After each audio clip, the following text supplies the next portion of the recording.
Halo, apa kabar semua? Balik lagi dengan Putu Reza, masih di Project Review. Apa kabar? Semoga sehat selalu. Akhirnya, setelah sekian lama nggak nyobain laptop baru, akhirnya ada juga. Dan ini dia, Asus VivoBook S14 S433. Baru banget launching hari ini, dan saya udah pakai sejak hampir 1 bulan yang lalu. Jadi terima kasih banyak kepada Asus Indonesia yang udah ngasih saya kesempatan untuk nyobain laptop barunya ini. Dan selama kurun waktu tersebut saya udah cukup lama ya, udah cukup nempel, udah cukup hafal bagaimana performanya. Dan jujur saya enjoy sekali dengan laptop yang satu ini. Ada kurangnya, tapi nanti saya coba ceritain aja sambil review. Seperti pendahulunya yang pernah saya review lebih dahulu sekitar setahun yang lalu, yaitu VivoBook 14 S430. S433 masih mengambil model desain dan pendekatan pasar yang mirip. Namun, katanya lebih fokus untuk Gen Z. Ada 4 varian warna yang bisa dipilih untuk seri barunya Asus, dan untuk kesempatan kali ini, saya pakai versi Dreamy Silver. Ya, jadi ini silver, walaupun menurut saya lebih kelihatan kayak putih. Apapun soal sebutannya, secara pribadi saya suka dengan tampilan VivoBook S14 433 karena kelihatan simple, bersih gitu, dan elegan. Masih kayak VivoBook yang lalu, saya suka banget sama perangkat ini karena ringkas. Dimensinya pas, bobotnya pun ringan. Bakal enak banget buat mereka yang punya mobilitas tinggi. Tapi gimana kalau kondisi kayak sekarang nih, WFH, work from home, nggak kemana-mana? Tetap enak, karena mau dibawa pindah-pindah meja, mau ngetik di sofa sambil nonton TV mungkin, sambil tiduran, itu juga masih nyaman banget. Lanjut ke bagian layar, ukurannya sesuai sama seri. Ada IPS 14 inci, bezelnya tipis alias Nano Edge display lah kalau disebut sama Asus, dan sRGB 100%. Jadi, untuk aktivitas yang perlu warna oke kayak video editing, ini udah bagus. Buat hiburan kayak nonton film atau video juga oke, tambah lagi sama speakernya yang nyaring dan dituning oleh Harman Kardon. Geser ke bawahnya layar alias keyboard, ini juga bagian yang saya suka. Tombol-tombolnya empuk, jaraknya nggak terlalu rapat, cuma saya masih dan kayaknya akan selalu kurang nyaman dengan tombol power yang mepet sama tombol delete dan backspace. Habis itu untuk touchpad atau trackpadnya, letak ada di tengah bodi, persis banget di tengah, tapi nggak terlalu jauh miringnya sama spacebar, sehingga masih nyaman untuk dipakai.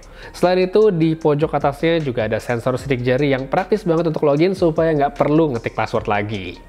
Untuk urusan port, Asus nggak pelit di VivoBook karena bisa dilihat di satu sisi ada DC-in, HDMI, 2 port USB 3.1 Gen 1 dengan interface USB-A dan USB-C, serta ada audio combo jack. Sedangkan pindah ke sisi lainnya, ada 2 port USB 2 dan micro SD reader.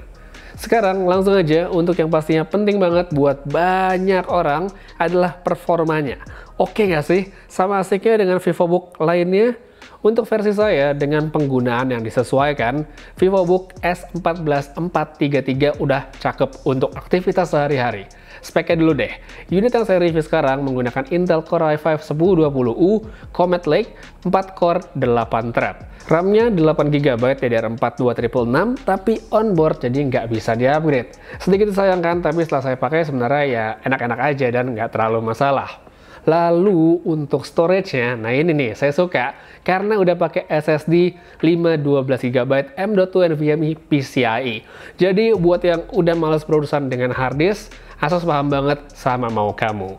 Satu lagi, seperti yang tadi juga udah pada lihat stikernya, ada kartu grafis tambahan yaitu GeForce MX 250 2GB DDR5.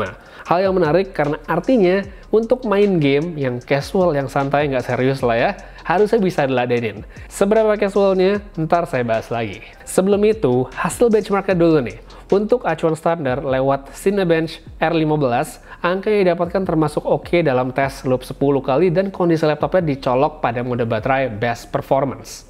Angka-angka tadi, kalau saya terjemahkan pada pengalaman pemakaian sehari-hari adalah user experience yang bagus. Saya lancar untuk ngetik sambil browsing banyak tab plus nyetel Spotify. Aktivitas yang kantor banget lah. Edit video juga tetap oke. Saya coba scrubbing file 4K, formatnya MOV 8-bit dengan preview penuh dan adjustment layer untuk color grading, itu masih lancar. Tapi saya tetap nyaranin kalau untuk editing video di laptop ini bagusnya 1080p aja agar lebih enteng. Berasa kok, karena kipas saya itu jadi nggak sekencang kayak di resolusi 4K. Oh ya, ngomong-ngomong soal kipas itu berarti nggak jauh-jauh dari soal suhu. Ini juga saya suka karena saat full load sekalipun kayak abis render, bagian permukaan tempat tangan itu masih relatif nyaman untuk dipakai. Nggak sampai yang panas banget sampai bikin nggak enak.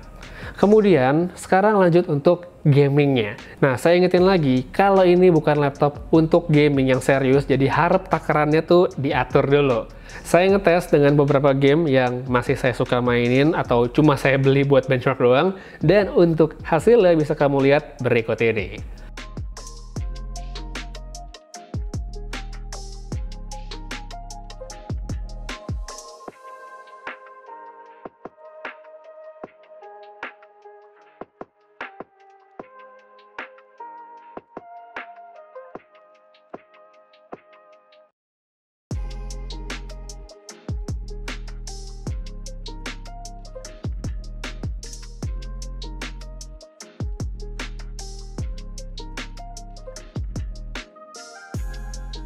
Satu lagi, sebelum menutup, tentang daya tahan baterainya.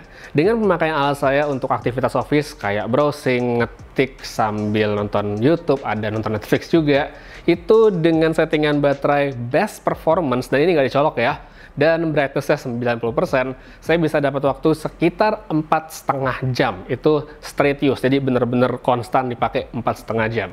Sedangkan, kalau saya turunin mode baterai satu tingkat ke bawah, yaitu better performance, dan brightness-nya pun 70%, lebih lama lagi saya bisa dapat hampir 7 jam. Jadi, seberapa intensif pemakaian dan juga bagaimana pengaturan itu sangat berpengaruh pada baterainya si VivoBook S14 S433 ini. Tapi overall, baterainya udah oke banget untuk pemakaian sehari-hari.